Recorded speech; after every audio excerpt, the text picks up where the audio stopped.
I've said it 1,001 times in the past, and I'm gonna say it again. Say it with me. The biggest barrier of entry to homeownership for first-time home buyers is the ability to save up for their down payment. And for people who fall into that category, I have a little bit of bad news for you. Not only do you have to save up a down payment in a lot of cases, but you also have to address closing costs.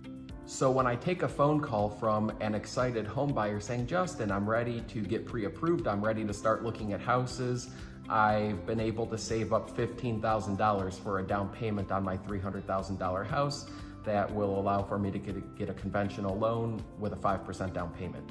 And I'll ask, well, how are we going to address closing costs? And they say, well, what do you mean? I say that, you have to pay for things like an appraisal, attorney's fees, you have to buy the lender a title insurance policy, you have to prepay 1 year worth of homeowner's insurance, we have to put money away into an escrow account to pay future tax and insurance bills, and the list goes on. And they say, well, I don't know, do you have any suggestions? The good news is that I do have solutions, and that's why I'm making this video today. You can ask for the lender to pay closing costs in exchange for a higher interest rate. I'm not going to talk about that today. Today I want to touch on seller concessions, or asking the seller to cover a portion or all of your closing costs. Some people call them seller credits, others refer to it as seller concessions, and for the most part, credits and concessions are used interchangeably. So how much can you ask the seller to pay? Well, it depends. It depends on the loan program and sometimes how much money you're putting down. For example, FHA and USDA loans allow for the sellers to pay up to 6% of the purchase price in closing costs. So on that $300,000 home, sellers can pay up to $18,000 towards the buyer's closing costs. When buying a primary or secondary residence using conventional financing, the seller can contribute up to 3% in closing costs if the buyer is putting down less than 10%. Now, if the buyer is making a down payment between 10% and 25% down, then the seller can contribute up to 6% towards closing costs. And then if the buyer is putting more than 25% down, then the seller can contribute up to 9%. Now keep in mind, these numbers only apply to primary and second homes.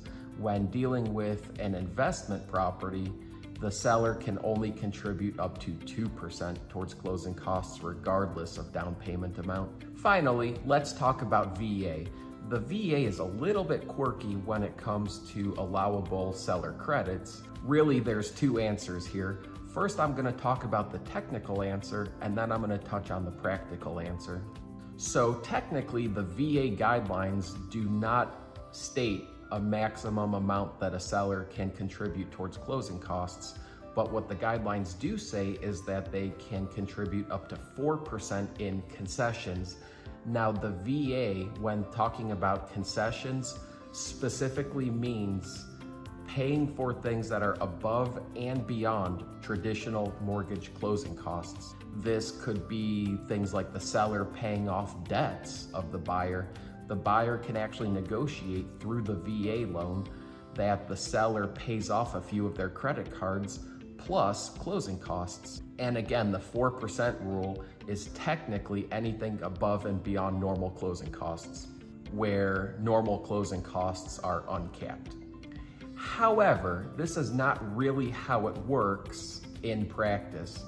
Most lenders adopt the 4% rule as hard and fast, all-inclusive, meaning that on a VA loan, the seller can contribute up to 4% of the purchase price, and that includes closing costs and concessions. I've spoken with a lot of lenders, and none of them actually follow the no cap rule with VA. They just stick to the 4% because they either don't want to deal with the additional paperwork and explanation of why they went above and beyond that number, or they just don't know or don't want to deal with it. So my official response to how much can a seller contribute on a VA loan, we're going to go with 4%. Now keep in mind, all of these are up to numbers. So if you negotiate a whole bunch of seller credits and we can't use all of it, you lose whatever's left over. That's why it's super important to get an estimate from your loan officer before you make an offer and while you're negotiating these contracts. It's also really, really important to work with a great realtor who is aware of these rules and knows how to negotiate them. See, asking for seller credits is a lot more beneficial up front for most home buyers because a $5,000 seller credit reduces the amount of cash that home buyer needs to bring to closing dollar for dollar. So for example, if you're dealing with a seller who has to net $300,000 on the sale, you can offer them $305,000 as the purchase price and ask them to pay $5,000 of your closing costs. They're still netting $300,000. That's $5,000 less that buyer has to come up with to close.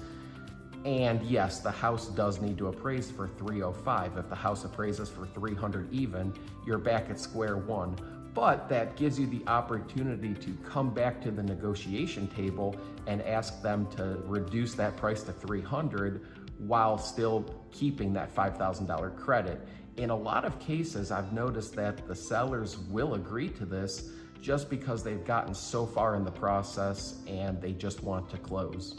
And in a lot of cases, seller credits is the difference between somebody qualifying for the house and not. I'm sure there's something that I've forgotten to touch on. If so, or if you have any other questions, give me a shout.